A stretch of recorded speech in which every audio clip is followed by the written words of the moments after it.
हुकूमत और sugar mills मालिकान के दरमियान चीनी बरामद से मुतालिक मुज़ाकरात हुए, ताहम इस हवाले से कोई फ़ैसला ना हो सका।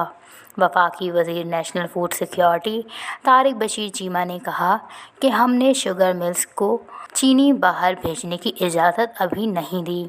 शुगर मिल्स को एक फार्मूला दिया है, शुगर इंडस्ट्री इसके साथ आए तो देखेंगे।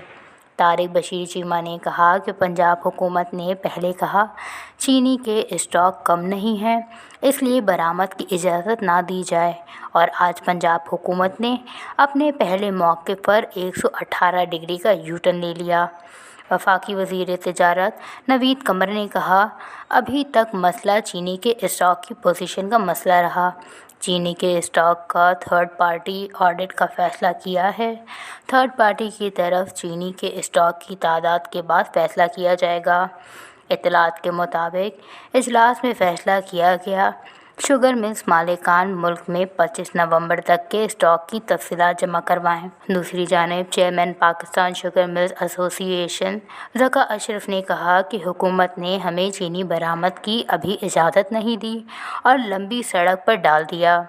चीनी बरामद ना करने की इजाज़त मिलने पर शुगर मिल्स का इजलास तलब करेंगे।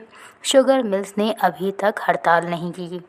उन्होंने कहा कि केपी सिंध पंजाब की शुगर मिल्स चीनी बरामद करने के फ़ैसले का इंतज़ार कर रही हैं। शुगर मिल्स को इक्विटी के मसाइल का सामना है। चीनी की मार्केट में कीमत 85 रुपये जबकि फ़ी किलो लागत 115 रुपये आती है। शुगर सनत को यौमिया 10 करोड़ नुकसान का सामना होगा और एक सीज़न में 4 से 5 अरब रुपये का नुकसान होगा।